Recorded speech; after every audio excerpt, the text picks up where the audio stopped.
Very good morning, dear students. I am your Dharmendra sir from English Learning Portal.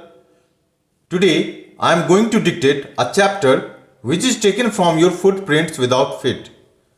And this one is a supplementary reader book in English for class 10th student. Name of the chapter is The Making of a Scientist, which is written by Robert W. Peterson. Richard E. Bright has received the Cyril Scholar Award and the Shering-Plough Award for Biochemistry and Molecular Biology. It was his fascination for butterflies that opened the world of science to him. Richard Ebright को biochemistry और molecular biology में Searle scholar award and Schering Plough award मिला था। यह उनका butterflies की तरफ attraction था जो उन्हें साइंस की दुनिया में ला दिया। फैसिनेशन मीन्स अट्रैक्शन, आकर्षित होना।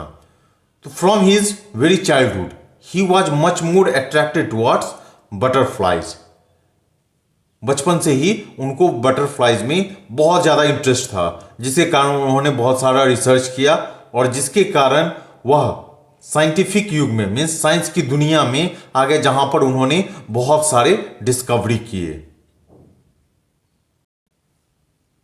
Read and find out how did a book become a turning point in Richard E. Bright's life? कैसे एक किताब रिचर्ड ए ब्राइट की जिंदगी में टर्निंग पॉइंट हुआ। How did his mother help him? उनकी मां ने उनको कैसे मदद किया।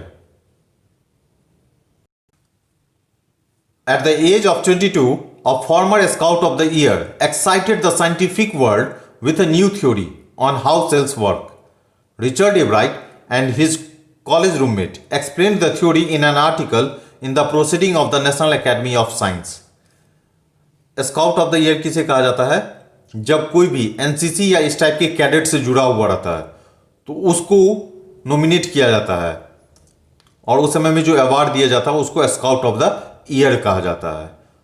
तो यहां रिचर्ड ए ब्राइट को पहले स्काउट ऑफ द ईयर से भी अवार्ड दिया गया था।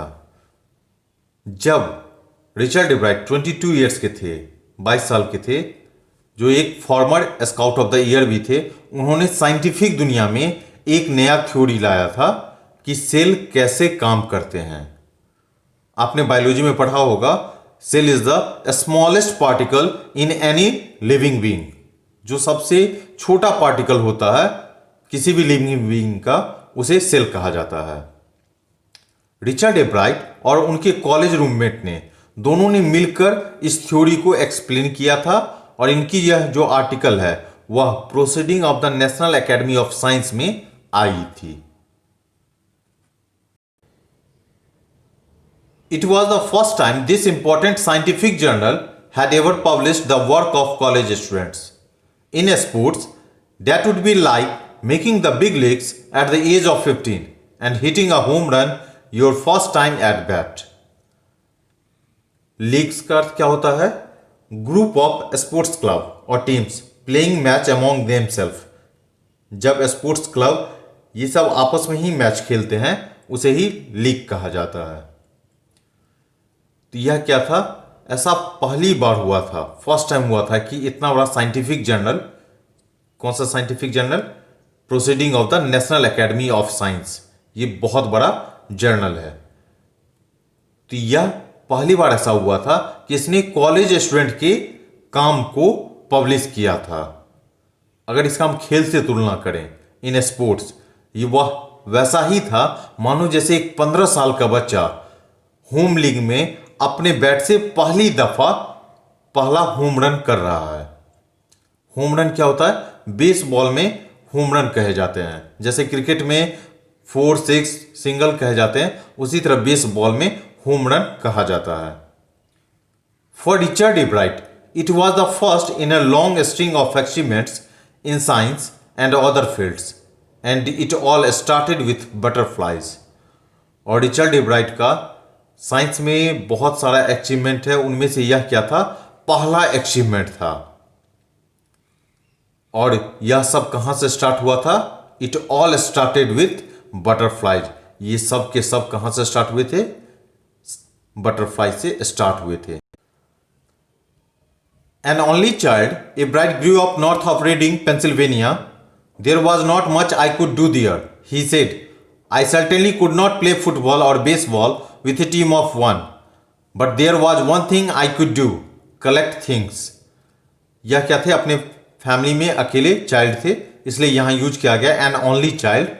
ए ब्राइट पेंसिल्वेनिया के रीडिंग में बड़े हुए थे, ग्रू अप हुए थे। पेंसिल्वेनिया क्या है? एक स्टेट है यूएसए का, और उसी के अंदर में एक टाउन आता है रीडिंग। वहीं रीडिंग में यह बड़े हुए थे। वहां कुछ ज्यादा था नहीं जो मैं कर सकता था। वह कहते हैं मैं अकेला एक टीम लेके फुटबॉल या बेसबॉल खेल नहीं सकता था, लेकिन मैं एक चीज कर सकता था, कलेक्ट थिंग्स। मीन्स सामानों का जो संग्रह करना होता है, कलेक्ट करना होता है, वह यह काम कर सकते थे। So he did, and did he ever. Beginning in kindergarten, Ebright collected butterflies with the same determination that has marked all his activities. He also collected rocks, fossils, and coins. He became an eager astronomer too, sometimes stargazing all night. इसलिए उन्होंने ऐसा किया और हमेशा करते रहे। और kindergarten के शुरुआत से ही, मीन्स जब वो बहुत छोटे थे तभी से वह क्या करते थे, ठीक उसी डिटर्मिनेशन के साथ बटरफ्लाइज को भी कलेक्ट करते थे। और जो इनके हर एक्टिविटी में झलकता भी है, दिखता भी है। वह रॉक्स मीन्स पत्थरों को कलेक्ट करते थे, फॉसिल्स को, कॉइन्स को भी कलेक्ट करते थे। और वह एक एस्ट्रोनॉमर भी बनना चाहते थे, और कभी कभी वह पूरी रात तारों को टेलीस्कोप के द्वारा देखते रह जाते थे। From the first, he had a driving curiosity along with a bright mind. He also had a mother who encouraged his interest in learning. She took him on trips, bought him telescopes, microscopes, cameras, mounting materials and other equipment, and helped him in many other ways. शुरुआत से ही उनको curiosity बहुत ज़्यादा था, means जानने की जिज्ञासा, और साथ में क्या था, एक तेज दिमाग भी था। मीन्स इनके पास जानने की जो जिज्ञासा थी, लालसा थी, वही इनको आगे बढ़ा रही थी। और साथ में क्या था, एक तेज दिमाग भी था। उनके पास एक माँ थी जो कि उनको हमेशा क्या करती थी, उनके इंटरेस्ट को, जो उसके सीखने में मदद हो, उसको इनकरेज करती थी, बढ़ावा देती थी। इनकरेज मीन्स बढ़ावा देना, प्रोत्साहित करना। और वह उनकी इस जिज्ञासा को पूरा करने के लिए भी वह क्या करती थी, सी टुक हिम ऑन ट्रिप्स। वह उनको ट्रिप पे ले जाती थी, उनको telescope, microscope, camera, mounting materials और दूसरे सामान देती थी। और साथ में दूसरे तरीके से, मीन्स मैनी अदर वेज, बहुत सारे ऐसे भी तरीके थे जिसके थ्रू उनकी माँ ब्राइट की मदद करती थी। I was his only companion until he started school, his mother said. After that, I would bring home friends for him, but at night we just did things together.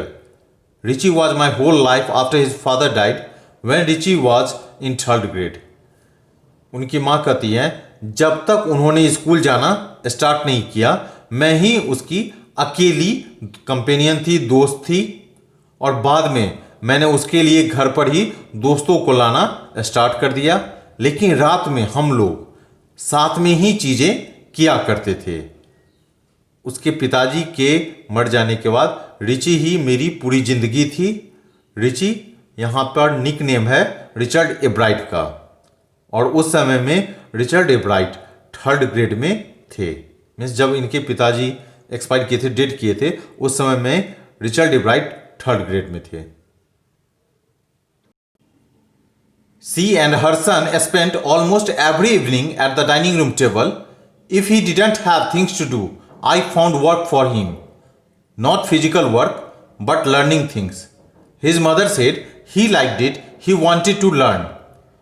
वह और उनका बेटा एवरी इवनिंग को, हर एक शाम को dining room table पर साथ में समय बिताते थे। अगर उसके पास कोई काम करने को नहीं होता था तो मैं उसके लिए काम खोजती थी। शारीरिक काम नहीं, फिजिकल वर्क नहीं होता था, लेकिन सीखने वाली चीजें होती थी। उसकी मां कहती है वह उसे पसंद करता था और वह उसे सीखने की चाहत भी रखता था। And learn he did, he earn top grades in school, on every day things he was just like every other kid, his mother said. और वह सीखते भी थे, वह स्कूल में टॉप ग्रेड भी आते थे, मीन्स यह टॉपर के पोजीशन पर भी रहते थे। On every day things means जो रोज के काम होते हैं, रोज की जो चीजें होती है, उसमें वह जैसे दूसरे बच्चे होते हैं ठीक वैसा ही वह भी थे, उनकी मां कहती है। Means he was very good in learning, वह सीखने में बहुत ही अच्छे थे। By the time he was in the second grade, a Bright had collected all 25 species of butterflies found around his hometown. See following box. इस समय तक वह सेकेंड ग्रेड में थे और इन्होंने अपने घर के आसपास जो 25 स्पीसीज ऑफ बटरफ्लाइज की थी, इन्होंने उसको कलेक्ट कर लिया। ये इस बॉक्स में उन सभी स्पीसीज और सब स्पीसीज जो बटरफ्लाइज के हैं उसके नाम भी दिए गए हैं, जो उन्होंने अपने शहर रीडिंग में 6 वीक्स के अंदर में कलेक्ट किया हुआ था। That probably would have been the end of my butterfly collecting, he said, but then my mother got me a children's book called The Travels of Monarch 10. यहां पर रिचर्ड ब्राइट कहते हैं कि शायद मेरा बटरफ्लाई का जो कलेक्शन का आदत था वह शायद खत्म हो जाता, लेकिन तभी मेरी मां ने मुझे चिल्ड्रंस बुक दी जिसका नाम क्या था, the travels of monarch 10। That book which told how monarch butterflies migrate to central America opened the world of science to the eager young collector. यहां ईगर यंग कलेक्टर किसको कहा गया है, रिचर्ड एब्राइट को। और उस किताब से मुझे पता चला कैसे monarch butterflies central America migrate हो जाते हैं, और जिसके कारण रिचर्ड एब्राइट का साइंस की दुनिया में कदम गया। मीन्स अब वो क्या हुए, इंटरेस्ट उनका आ गया था, जो कैसे मोनार्क बटरफ्लाइज माइग्रेट होते हैं, इन सब चीजों की जानकारी, क्यूरियोसिटी इनके अंदर में अब बहुत ज्यादा बढ़ गई थी। At the end of the book, readers were invited to help study butterflies migration. They were asked to tag butterflies for research by doctor Frederick A Urquhart of the university of Toronto, Canada. Book के अंत में, and में, readers को भी invite किया गया था कि वह भी मदद करें बटरफ्लाइज के माइग्रेशन के स्टडी में। उन्हें भी कहा गया था कि बटरफ्लाइज को टैग करें, जिससे कि डॉक्टर फ्रेडरिक ए यूखाट, जो कि यूनिवर्सिटी ऑफ टोरंटो कनाडा में, उनको रिसर्च में आसानी हो। Ebright's mother wrote to doctor Urquhart and soon Ebright was attaching light adhesive tags to the wings of monarch. और एब्राइट की मदर ने डॉक्टर यूखाट को लिखा और जल्द ही एब्राइट भी क्या किए, मोनार्क के विंग पर, जैसा कि आप पिक्चर में देख रहे हैं, मोनार्क के विंग पर लाइट एडहेसिव टैग लगाना स्टार्ट कर दिया। Anyone who found a tagged butterfly was asked to send the tag to doctor Urquhart. और जिस किसी को भी टैग्ड बटरफ्लाई मिलता है, उन्हें कहा गया कि वह उस टैग को डॉक्टर यूखाट के पास भेज दें। The butterfly collecting season around Reading lasts 6 weeks in late summer. If you are going to chase them one by one, you wouldn't catch very many. तो बटरफ्लाई कलेक्टिंग सीजन जो reading में summer के last के 6 weeks में होते हैं, जैसा कि आप इस ग्राफ में देख भी रहे हैं। अगर आप एक एक करके उसको चेस करने की कोशिश करते हैं, पीछा करने की कोशिश करते हैं, तो आप बहुत ज्यादा नहीं पकड़ सकते। So the next step for Ebright was to raise a flock of butterflies. Flock of butterflies means a group of butterflies. This one is your collective noun. यह आपका क्या है, collective noun है। तो यहां पे अब अगला स्टेप एब्राइट के लिए क्या था कि वह बटरफ्लाइज का जो ग्रुप था उसको वो बड़ा करें। He would catch a female monarch, take her eggs and raise them in his basement through their life cycle, from egg to caterpillar to pupa to adult butterfly. Caterpillar means the larva of A butterfly, एक के बाद का जो stage होता है इसे caterpillar कहा जाता है। यहां पर रिचर्ड ई ब्राइट एक फीमेल मोनार्क को पकड़ लेते हैं, उसके अंडे लेते हैं, एग लेते हैं और उसको अपने बेसमेंट में बड़ा करते हैं और उसके लाइफ साइकिल को जानते हैं, स्टडी करते हैं। एग से कैटरपिलर, कैटरपिलर से प्यूपा और प्यूपा से एडल्ट बटरफ्लाई। यहां इस पिक्चर में आप उसका स्टेज भी देख रहे होंगे। Then he would tag the butterflies wings and let them go, और उसके बाद वो बटरफ्लाइज के विंग्स को क्या करते हैं, टैग कर देते हैं और फिर उसको जाने देते हैं। From several years his basement was home two thousands of monarch in different stages of development, और बहुत सालों तक उनका जो बेसमेंट था वो हजारों मोनार्क के लिए घर था, जिसमें वह डिफरेंट स्टेज जो डेवलपमेंट के होते हैं उसको वो देखते थे।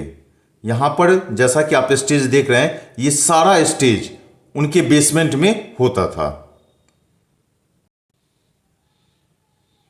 Eventually, I began to lose interest in tagging butterflies. It's tedious and there was not much feedback. A bright said, in all the time I did it, he laughed. Only 2 butterflies I had tagged were recaptured and they were not more than 75 miles from where I lived. Tedious means tiring job, थकाने वाला काम. When you are not going to find any kinds of interest in any work, then you will find that one is tiring job for you. थका देने वाला काम। और अब धीरे धीरे बटरफ्लाइज को जो टैग करते थे उसका शौक मैं खोते चला गया। वह टायरिंग जॉब था क्योंकि बहुत ज़्यादा फीडबैक नहीं मिल रहे थे।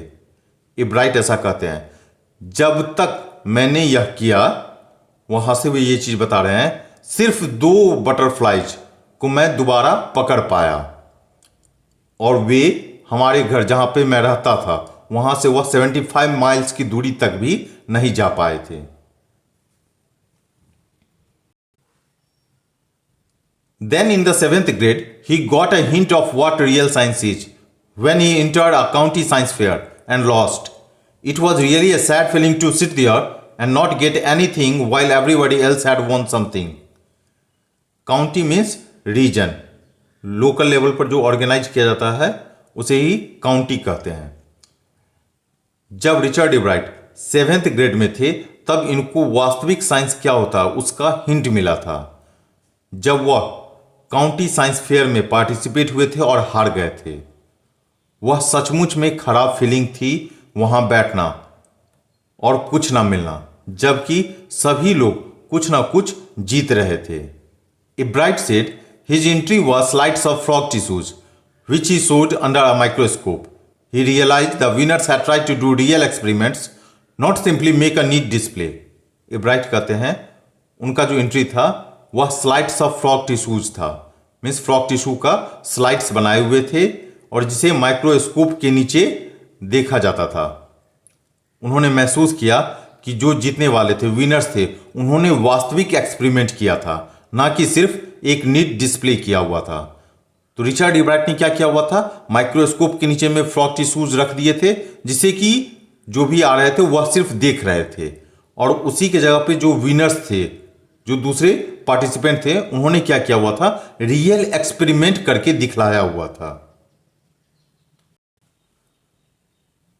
Already the competitive spirit that drives Richard Ebright was appearing. I knew that for the next year's fair, I would have to do real experiment. He said, the subject I knew most about was the insect work I had been doing in the past several years. Insect का अर्थ क्या होता है, कीड़े मकोड़े। और अब क्या हुआ था, रिचर्ड एब्राइट के अंदर में कॉम्पिटिटिव की जो स्पिरिट थी, भावना थी, वह अब झलक रही थी।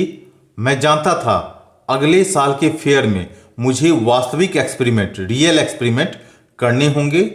वह कहते हैं जो विषय मैं जानता था वह इंसेक्ट वर्क था जिसे मैं पिछले कई सालों से कर रहा था। मीन्स यहां रिचर्ड इब्राइट किस इंसेक्ट की बात कर रहे हैं, वह बटरफ्लाइज के बारे में बात कर रहे हैं, क्योंकि वह बटरफ्लाइज के बारे में बहुत सालों से स्टडी करते आ रहे थे, उसके बारे में रिसर्च करते आ रहे थे। So he wrote to Dr. Urquhart for ideas, and back came a stack of suggestions for experiments. Those kept Ebright busy all through high school and led to prize projects in county and international science fairs. Stack means बहुत सारा. अब Richard एब्राइट ने क्या किया, doctor यूकहार्ट को लिखा जिसमें वो आइडिया लेना चाह रहे थे, और उसके बदले में डॉक्टर यूकहार्ट ने उनको बहुत सारा सुझाव दिया प्रयोग करने के लिए, एक्सपेरिमेंट करने के लिए. और उसने रिचर्ड एब्राइट को अपने हाई स्कूल के दौरान बिजी रखा, और वही जो उन्होंने प्रोजेक्ट पे वर्क किया, एक्सपेरिमेंट पर वर्क किया, उसने काउंटी और इंटरनेशनल साइंस फेयर में एज अ प्राइज प्रोजेक्ट हुआ. मीन्स यहाँ पर जो उन्होंने एक्सपेरिमेंट किया था अपने हाई स्कूल के दौरान, तो वो सारा क्या हुआ था, काउंटी साइंस फेयर होता था, इंटरनेशनल साइंस फेयर होता था, उसमें उनका प्रोजेक्ट सेलेक्ट किया जाता था और एज अ विनर वो बाहर आते थे. For his 8th grade project, Ebright tried to find the cause of a viral disease that kills nearly all monarch caterpillars every few years. Ebright thought the disease might be carried by a beetle. He tried raising caterpillars in the presence of beetles. I didn't get any real results, he said, but I went ahead and showed that I had tried the experiment. This time I won. Beetle is also a small insect. Beetle भी एक छोटा सा कीड़ा होता है. जब Richard एब्राइट 8th grade में आ गए थे तो उनका प्रोजेक्ट क्या था, एब्राइट ने वायरल डिजीज के कारण का पता लगाने की कोशिश की, जिसके कारण सभी मोनार्क कैटरपिलर्स हर एक कुछ सालों पर मर जाते थे. एब्राइट का मानना था कि बीटल के कारण यह बीमारी आगे बढ़ती है. उन्होंने कोशिश किया कैटरपिलर्स को बीटल के ही प्रेजेंस में ग्रोथ करने का, बड़ा करने का. मैंने कुछ भी ऐसा वास्तविक रिजल्ट नहीं पाया, वह कहते हैं, लेकिन मैं आगे बढ़ा और इस चीज को दिखाया.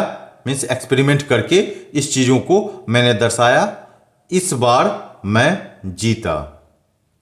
दैट मीन्स क्या अब एब्राइट ने क्या किया, ये जो घटना है, मीन्स बीटल के कारण जो मोनार्क कैटरपिलर्स होते हैं वह मर जाते हैं, ऐसा उन्होंने एक्सपेरिमेंट करके दिखलाया. और यह जो एक्सपेरिमेंट करके दिखलाया, जो कैटरपिलर्स जो है वह बीटल के प्रेजेंस के कारण नहीं मरते हैं, इसके कारण उनको अवार्ड दिया गया. The next year his science fair project was testing the theory that viceroys butterflies copy monarch. The theory was that viceroys look like monarchs because monarchs don't taste good to birds. Viceroys, on the other hand, do taste good to birds. So the more they look like monarchs, the less likely they are to become a bird's dinner. अगले साल science fair project में उनको इस theory को test करना था कि वाइसराइज butterfly जो है वह मोनार्क बटरफ्लाई का कॉपी करती हैं. मीन्स यहाँ पे दो तरह के बटरफ्लाई का कंपेयर किया गया है, एक वाइसराइज बटरफ्लाइज और दूसरा मोनार्क.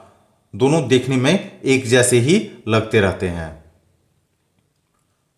और सिद्धांत क्या था, थ्योरी क्या था कि वाइसराय जो है वह मोनार्क की तरह दिखने में लगती है, क्योंकि मोनार्क चिड़ियों को खाने में पसंद नहीं है. वाइसराय जबकि दूसरी तरफ चिड़ियों को, बर्ड्स को खाने में बहुत ज़्यादा पसंद होता है, इसलिए वह बहुत ज़्यादा दिखने में मोनार्क की तरह लगती हैं. मीन्स मोनार्क की तरह वो कॉपी करती हैं, और इसके कारण क्या होता है, बहुत ही कम चांस होता है कि वह बर्ड्स का डिनर बन जाए, मीन्स भोजन बन जाए. Ebright's project was to see whether in fact birds would eat monarchs. He found that a starling would not eat ordinary bird food. It would eat all the monarchs it could get. Starling is a name of common European bird with a black and brown spotted plums. यह क्या है, एक common European bird है, चिड़िया है, जो कि black और ब्राउन स्पॉट होते हैं, और जो घर के अगल बगल में भी रहते हैं, और साथ में यह आवाज़ों की क्या करता है, कॉपी भी करता है. एब्राइट का जो अब प्रोजेक्ट था, उनको अब देखना था कि बर्ड्स मोनार्क को खाती हैं. उन्होंने पाया कि स्टार्लिंग बर्ड जैसा दूसरी चिड़ियों का खाना होता है वैसा यह नहीं खाती हैं. It would eat all the monarchs it could get. और इनको जो भी मोनार्क मिलते हैं वह खा जाती है। Ebright said later research by other people showed that viceroys probably do copy the monarch. This project was placed first in the zoology division and third overall in the county science fair. और Ebright का जो कहना था, जो कि बाद में कुछ लोगों ने उसी चीज को दिखाया भी, कि वाइसराइज हो सकता है मोनार्क का कॉपी करते हों। और यह प्रोजेक्ट जो था वह जूलॉजी डिवीजन में फर्स्ट प्लेस आया और ओवरऑल थर्ड प्लेस यह काउंटी साइंस फेयर में आया। मीन्स इनका जो यह रिसर्च था कि वाइसराइज बटरफ्लाई मोनार्क बटरफ्लाइज का कॉपी करती हैं, यह जूलॉजी डिवीजन में फर्स्ट और ओवरऑल काउंटी साइंस फेयर में तीसरे नंबर पे आया। In his second year in high school, Richard Ebright began the research that led to his discovery of an unknown insect hormone. Indirectly, it also led to his new theory on the life of cells.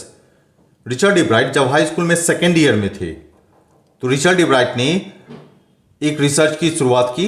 उन्होंने खोज करना start किया unknown insect hormone के बारे में, और indirectly यही discovery जो था इनको लाइफ ऑफ सेल्स के बारे में एक नई थ्योरी के तरफ आगे बढ़ाया। The question he try to answer was simple, what is the purpose of the 12 tiny gold spots on a monarch pupa?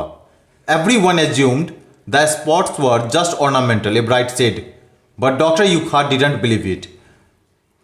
अब यहां पर रिचर्ड इब्राइट जो क्वेश्चन था उसका जवाब देने की कोशिश कर रहे थे, वह सिंपल था।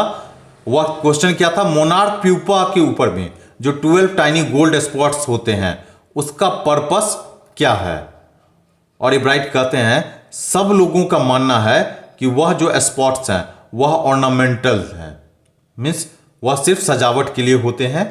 लेकिन डॉक्टर यूकार्ट इन चीजों पर, इन बातों पर बिलीव नहीं करते थे। To find the answer, Ebright and another excellent science student first had to build a device that showed that the spots were producing a hormone necessary for the butterfly's full development.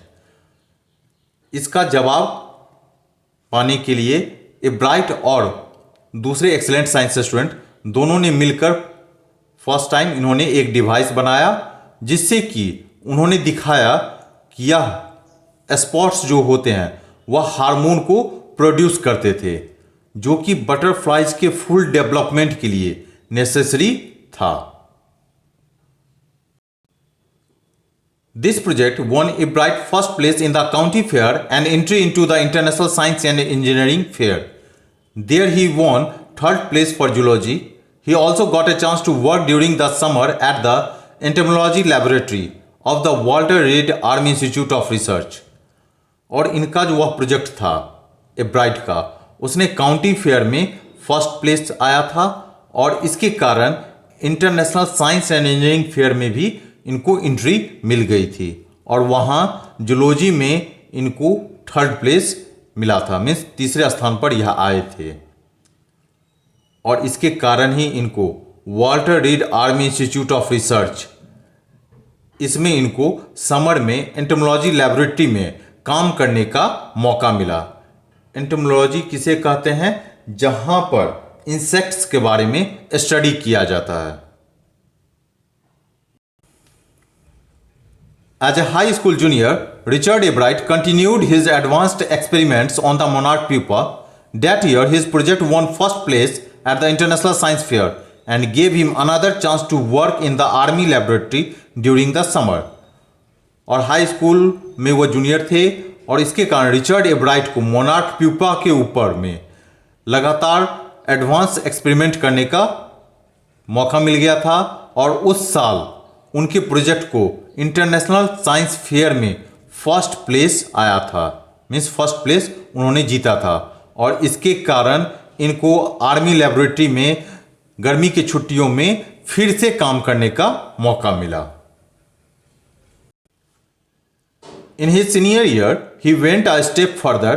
He grew cells from a monarch wing in a culture and showed that the cells would divide and develop into normal butterfly wing scales only if they were fed the hormone from the gold spots. Culture means a maintain temperature. जब वो senior year में आए वह एक कदम और आगे बढ़े और उन्होंने एक मेंटेन टेम्परेचर पे मोनार्क के विंग को के सेल को ग्रीव किया, बड़ा किया और दिखाया कि उसका सेल तभी डिवाइड और डेवलप नॉर्मल बटरफ्लाई के विंग की तरह हो सकता है जब उसे उस गोल्ड स्पॉट्स से हार्मोन मिलते रहे। That project won first place for zoology at the international fair. और इनका वह जो प्रोजेक्ट था वह इंटरनेशनल फेयर के जूलॉजी में फर्स्ट प्लेस आया, जीता। He spent the summer after graduation doing further work at the Army Laboratory and at the laboratory of the US Department of Agriculture। और उसके बाद उन्होंने ग्रेजुएशन के बाद जो छुट्टी गर्मी छुट्टी आई तो उसमें उन्होंने आगे का काम आर्मी लेबोरेटरी में किया और यूएस डिपार्टमेंट ऑफ एग्रीकल्चर के लेबोरेटरी में किया। The following summer after his freshman year eight Harvard university, Ebright went back to the laboratory of the Department of Agriculture and did more work on the hormone from the gold spots. Using the laboratory's sophisticated instruments, he was able to identify the hormone's chemical structure. Sophisticated means advanced. अब क्या था, वो Harvard university में Richard Ebright आ गए थे और first year के बाद की जो गर्मी थी उसमें इब्राइट फिर से डिपार्टमेंट ऑफ एग्रीकल्चर के लेबोरेटरी में चले गए और वहाँ पर उन्होंने गोल्ड स्पॉट से जो हार्मोन आते हैं उसके ऊपर में बहुत ज़्यादा काम किया। और उन्होंने उस लेबोरेटरी के सोफिस्टिकेटेड मीन्स एडवांस इंस्ट्रूमेंट का, लेबोरेटरी के एडवांस इंस्ट्रूमेंट का यूज भी किया और उसके through he was able to identify the hormone's chemical structure और वह हार्मोन के केमिकल स्ट्रक्चर को पता भी किए। A year and a half later, during his junior year, Ebright got the idea for his new theory about cell life. It came while he was looking at X-ray photos of the chemical structure of a hormone. 1.5 साल के बाद जब वह junior year में थे, Ebright को cell life की नई थ्योरी के बारे में आइडिया मिला। इट केम यह तब आया जब वो हार्मोन की केमिकल स्ट्रक्चर का एक्सरे फोटो देख रहे थे तब। When he saw those photos, Ebright didn't shout Eureka or even I have got it, but he believed that, along with his findings about insect hormones, the photos gave him the answer to one of biology's puzzles: how the cell can read the blueprint of its DNA. जब वह उन photo को देखे, Ebright चिल्लाए नहीं। Eureka means a cry of triumph at a discovery. खोज के समय जब चिल्लाया जाता है उसे यूरेका कहा जाता है। इब्राइट यूरेका कह के भी नहीं चिल्लाए और यहाँ तक कि आई हैव गॉट इट, मुझे यह मिला, ऐसा भी नहीं कहे। लेकिन उनका मानना था जब वह इंसेक्ट्स हार्मोन के बारे में पता कर रहे थे तो वो फोटो उनको बायोलॉजी के एक पजल का जवाब भी दिया। कैसे cell read the blueprints of its DNA, DNA को कैसे पता कर लेते हैं, पढ़ लेते हैं। DNA is the substance in the nucleus of a cell that controls heredity. DNA क्या होता है? एक सब्सटेंस होता है जो कि अनुवांशिकता को कंट्रोल करता है। It determines the form and function of the cell. और यह क्या करता है? सेल के फॉर्म और फंक्शन को डिटरमाइन करता है, बताता है। Thus DNA is the blueprint for life. और इसलिए DNA को क्या कहा जाता है? लाइफ का, जिंदगी का एक ब्लूप्रिंट कहा जाता है। मीन्स उससे पता चल जाता है कि यह किस से बिलोंग कर रहा है। जैसे कि आपके अंदर में आपके जनरेशन टू जनरेशन कुछ चीज़ें ट्रांसफ़र होती चलती है, वह ड्यू टू डीएनए होता है। फॉर एन एग्जांपल, किसी के जनरेशन में कोई एक बीमारी होती है, वो जनरेशन टू जनरेशन चलती आ रही होती है, तो उसे ही क्या कहा जाता है? अनुवांशिकता कहा जाता है। Ebright and his college roommate James R. Wong worked all that night drawing pictures and constructing plastic models of molecules to show how it could happen. Together they later wrote the paper that explained the theory. Ebright और उसके college roommate James R Wong दोनों ने पूरी रात pictures बनाए, molecules के plastic model को बनाया और उन्होंने दिखाया कैसे यह होता है, और बाद में इन्होंने उसको पेपर पे भी लिखा और इस थ्योरी को एक्सप्लेन भी किया। Surprising, no one who knew him, Richard Ebright graduated from Harvard with highest honours, second in his class of 1510। जो कोई भी जानता था उसे आश्चर्य नहीं हुआ कि Richard Ebright highest honour के साथ हार्वर्ड यूनिवर्सिटी से ग्रेजुएट किए, अपने क्लास में सेकेंड आए with 1510 mark. A bright went on to become a graduate student researcher at Harvard Medical School. There he began doing experiment to test his theory. और a bright Harvard medical school में graduate student researcher भी हुए और वहाँ पर उन्होंने अपनी theory को टेस्ट करने के लिए एक्सपेरिमेंट करना शुरू कर दिया। If the theory proves correct, it will be a big step towards understanding the process of life. अगर यह थ्योरी सही साबित हो जाती है तो यह लाइफ के प्रोसेस को समझने के लिए एक बहुत बड़ा कदम होगा।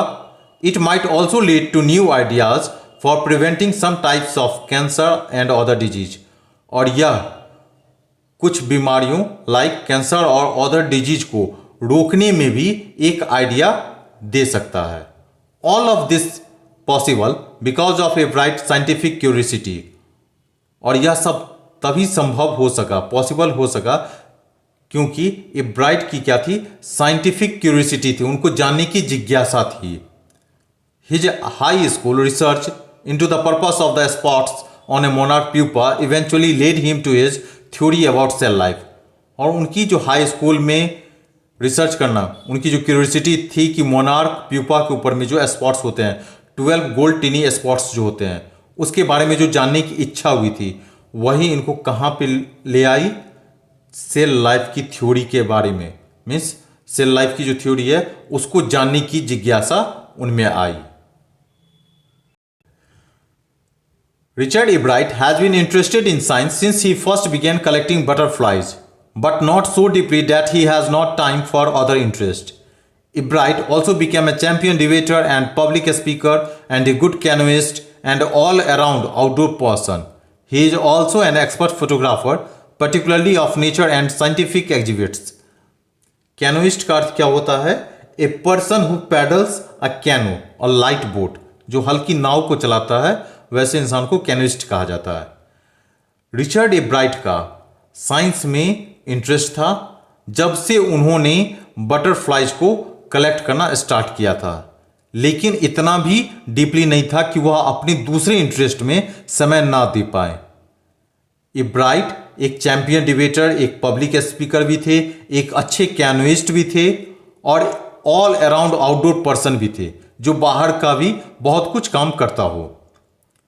वह एक एक्सपर्ट फोटोग्राफर भी थे, मीन्स इनको फोटोग्राफी का भी बहुत शौक था, और स्पेशली वो किस चीज़ की फ़ोटो लिया करते थे? नेचर एंड साइंटिफिक एग्जिबिट्स की लिया करते थे। In high school, Richard E. Bright was a straight A student. Because learning was easy, he turned a lot of his energy toward the debating and Model United Nations clubs. Richard E. Bright high school में a student थे, means intelligent student थे। Because learning was easy, क्योंकि उनके लिए सीखना आसान था, और वह अपनी बहुत सी एनर्जी को डिबेटिंग में, मॉडल यूनाइटेड नेशन में, क्लब में लगाते थे। He also found someone to admire, Richard A. Weirard, his social studies teacher and advisor to both clubs. Mr. Weirard was the perfect person for me then. He opened my mind to new ideas, A. Bright said. और A. Bright कहते हैं कि उन्होंने एक को पसंद भी किया था, एडमायर करता होता, पसंद करना, जो आपके प्रेरणा के स्रोत भी होते हैं। तो वहाँ पर अपने स्कूल में ए ब्राइट किसी एक को बहुत ज़्यादा पसंद करते थे, और उनका नाम क्या था? Richard A Wirer. वह उनके सोशल स्टडीज के टीचर भी थे और साथ में दोनों क्लब के एडवाइजर भी थे। मिस्टर विरर उस समय में उनके लिए एक परफेक्ट पर्सन थे, जिन्होंने उनका दिमाग नए आइडिया से भर दिया। Richard would always give that extra effort, Mr. Weir said. what pleased me was, here was this person who put in 3 or 4 hours at night doing debate, research besides doing all his research with butterflies and his other interest.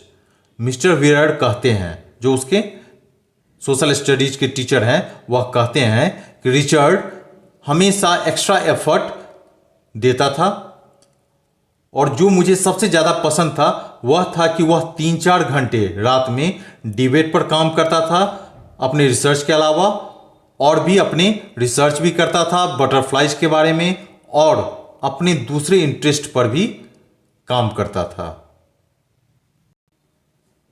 Richard was competitive, Mr. Weir continued, but not in a bad sense. He explained, Richard was not interested in winning for winning's sake or winning to get a prize. Rather, he was winning because he wanted to do the best job he could. For the right reasons, he wants to be the best. Mister weird आगे बताते हैं कि Richard क्या थे, एक competitive भी थे. Means उनमें हमेशा कंपटीशन की भी भावना रहती थी कि वह कुछ करें और इसी के कारण उनमें क्यूरियोसिटी ज़्यादा थी. लेकिन यहाँ पे मिस्टर वियर कहते हैं लेकिन वह गलत सेंस में नहीं था. वह एक्सप्लेन करते हैं रिचर्ड का इंटरेस्ट सिर्फ प्राइज को जीतने में या फिर सिर्फ विन करने में ही नहीं रहता था, बल्कि वह जीत इसलिए रहे थे क्योंकि वह अपना बेस्ट जॉब दे रहे थे. मीन्स वह अपना हमेशा जितना हो सकता था वह अपना बेस्ट एफर्ट देने की कोशिश करते थे सही रीजन के लिए. वह हमेशा बेस्ट बनना चाहते थे. And that is one of the ingredients in the making of a scientist. Start with a first rate mind, add curiosity and mix in the will to win for the right reasons. और यही सब एक scientist बनने के लिए एक ingredients होता है. फर्स्ट रेट माइंड होना, एड क्यूरियोसिटी मीन्स जिज्ञासा होना, और mix in the will to win और जीतने की ललक होना, इच्छा होना सही रीजन के लिए. Ebright has these qualities और ए ब्राइट के पास ये क्वालिटीज थी. From the time the book the travel of monarch 10 open the world of science to him, Richard Ebright has never lost his scientific curiosity. और उस समय जो किताब थी द ट्रैवल ऑफ मोनार्क 10, उसी के थ्रू उन्होंने world of science means science की दुनिया में उनकी क्यूरियोसिटी आई, उनकी जिज्ञासा बढ़ी और उन्होंने अपने इस क्यूरियोसिटी को, इस साइंटिफिक क्यूरियोसिटी को कभी भी खत्म नहीं होने दिया. So this one is all about this chapter. And eight the and, if you really like this video, then please like, share, comment and subscribe this channel. Okay, thanks a lot.